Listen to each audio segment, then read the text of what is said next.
Baik, trigger warning saya sampaikan terlebih dahulu. Seluruh hal yang saya sampaikan dalam argumentasi saya hanya untuk kepentingan perdebatan saja, tidak merepresentasikan sudut pandang saya sebagai seorang individu. Baik, perdebatan akan saya mulai dalam 3, 2, 1. Dua kesalahan tim oposisi, yakni satu, mereka gagal memahami solusi dari masalah status quo saat ini, di mana mereka berkata bahwasanya tes kompetensi seperti materi sosiologi, ekonomi, hukum, dan lain-lain itu dapat menyelesaikan permasalahan, padahal sebenarnya masalah status quo saat ini itu tentang integritas, moralitas, dan juga loyalitas. Hal ini tidak dapat ditentukan dengan ada tes ini tadi, sehingga solusi yang mereka tawarkan itu tidak relevan, dan justru solusi yang akan kami tawarkan pada argumentasi saya nanti justru akan lebih relevan. Lalu yang kedua, mereka itu hanya berkata bahwasanya transparansi hasil akan diunggah dan juga masyarakat dapat melihat, namun mereka tidak menjelaskan siapa yang akan membuat soal atau standarisasi tes itu sendiri. Jikalau tes itu sendiri sudah dari awal tuh hanya dilakukan untuk kepentingan pihak tertentu saja, maka itu artinya kepercayaan publik itu juga tidak akan kembali dan itu justru akan semakin memburuk. Lalu saya memiliki beberapa sanggahan dari argumentasi yang telah disampaikan oleh proposisi A. Mereka bilang bahwasannya hal ini itu akan membuat siklus politik itu lebih sehat. Saya ingin bertanya, sehat dari mana? Jikalau hanya elit saja yang bisa ikut karena lulus tes ini tadi, itu justru siklus politik itu akan semakin tidak representatif sehingga tidak solutif. Lalu B,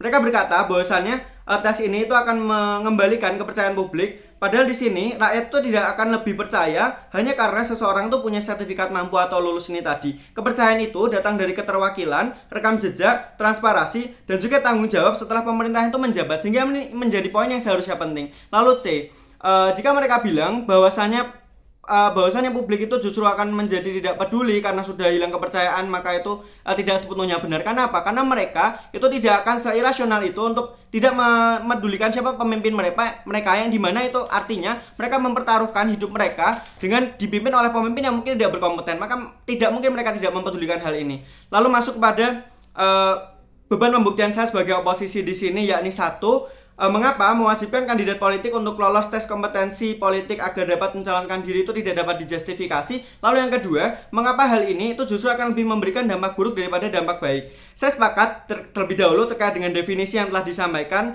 yakni mereka pemerintah itu harus ikut serta untuk memberlakukan adanya tes kompetensi politik ini untuk para kandidat ini. Lalu saya juga sepakat terkait dengan status quo saat ini, jikalau masyarakat itu kehilangan kepercayaan pada pemerintah dan di sini memang ada kemungkinan berpotensi apatis pada akhirnya, namun itu belum tentu sepenuhnya akan tercapai akan terwujud apatis ini tadi. Sehingga di sini saya sebagai oposisi hadir dengan pendirian yakni satu, saya setuju jikalau kandidat politik itu tidak perlu diberlakukan tes kompetensi politik agar dapat mencalonkan diri. Namun dua, saya tidak setuju di sini jikalau proposisi berkata bahwa tes kompetensi politik itu dapat menyelesaikan permasalahan kepercayaan masyarakat saat ini. Sehingga masuk pada tujuan saya sebagai oposisi di sini, Dewan Juri, yakni saya bertujuan untuk membuktikan bahwa tes kompetensi politik ini bukanlah solusi yang tepat untuk membangun kepercayaan masyarakat atau memperbaiki siklus politik ini tadi.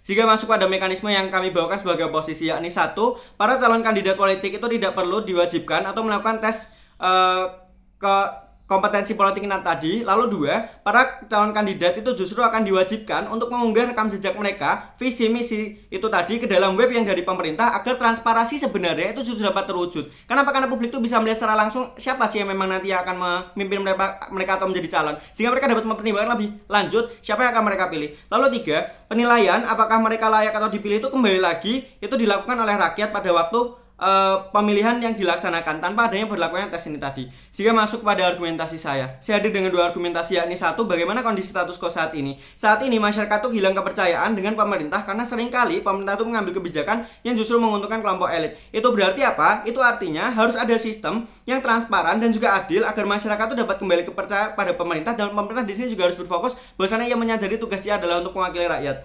Lalu masuk pada argumentasi kedua saya, mengapa memberlakukan tes kompetensi politik itu tidak menyelesaikan permasalahan dalam status quo saat ini. Baik, A, di sini tes tersebut itu bisa jadi tidak netral dan juga rentan adanya politisasi. Kenapa? Tes ini tuh justru bisa jadi digunakan untuk mengunggulkan pemerintah atau mungkin merugikan oposisi, dan di sini justru menguntungkan pihak tertentu. Lalu dua, masyarakat justru akan lebih curiga apakah ini hanya untuk formalitas saja, meski mungkin proposisi berkata akan ada transparansi hasil, namun mereka juga tidak menjelaskan transparansi proses di sini. Lalu pada argumentasi B, demokrasi itu rakyat yang memilih, bukan berarti basis tes yang menyaring. Itu artinya apa? Satu, seharusnya rakyatlah itu yang menentukan siapa yang layak dan yang tidak. Lalu dua, jika saat ini pemimpin yang tidak berkompeten bisa naik jabatan, itu berarti edukasi tentang politik kepada masyarakatlah yang masih kurang, atau dimana artinya mereka itu harus diedukasi agar bisa menentukan pilihan dengan matang. Ini yang seharusnya diberlakukan oleh pemerintah. Lalu C, akar dari hilangnya kepercayaan ini bukanlah soal kompetensi teknis, tapi banyak orang politik itu sebenarnya justru sudah pintar secara teori, namun tidak secara moralitas, integritas, dan juga loyalitas ini tadi. Sehingga kompetensi politik ini juga belum tentu bisa membuktikan hal ini. Lalu D, justru dengan adanya tes kompetensi politik ini itu tidak akan justru dengan adanya tes kompetensi politik ini itu bisa jadi akan timbul suatu permasalahan baru di mana masyarakat yang terpinggirkan di sini itu tidak bisa mengakses kursi politik. Padahal seharusnya politik ini bersikap inklusif di mana setiap masyarakat itu seharusnya memiliki keterwakilan. Sehingga ini bukan menjadi solusi yang baik. Walau mungkin proposisi bilang jikalau mereka akan memberikan edukasi dan lain-lain kepada masyarakat ini, namun itu berarti itu semua akan sia-sia jikalau tes tersebut itu dari awal sudah dibuatkan untuk menguntungkan pihak tertentu, di mana hal ini itu berarti sistematika tes ini itu tidak inklusif dan di mana solusi yang ditawarkan oleh proposisi di sini sangat keliru sekali, sehingga ini tidak akan mencapai tujuan agar masyarakat bisa percaya lagi. Sehingga justru dengan adanya solusi yang kami tawarkan, bahwasannya solusi dari permasalahan kepercayaan ini itu bukanlah diberlakukannya tes kompetensi politik ini tadi, namun justru seharusnya perlu ada kesadaran diri dari pemerintah itu satu, bahwa mereka memiliki tanggung jawab yang seharusnya mereka lakukan, dan juga di sini seharusnya pemahaman politik yang harus ditingkatkan dalam memilih kandidat mereka itu dua. Kepada masyarakat mereka harus diberikan edukasi bagaimana cara mereka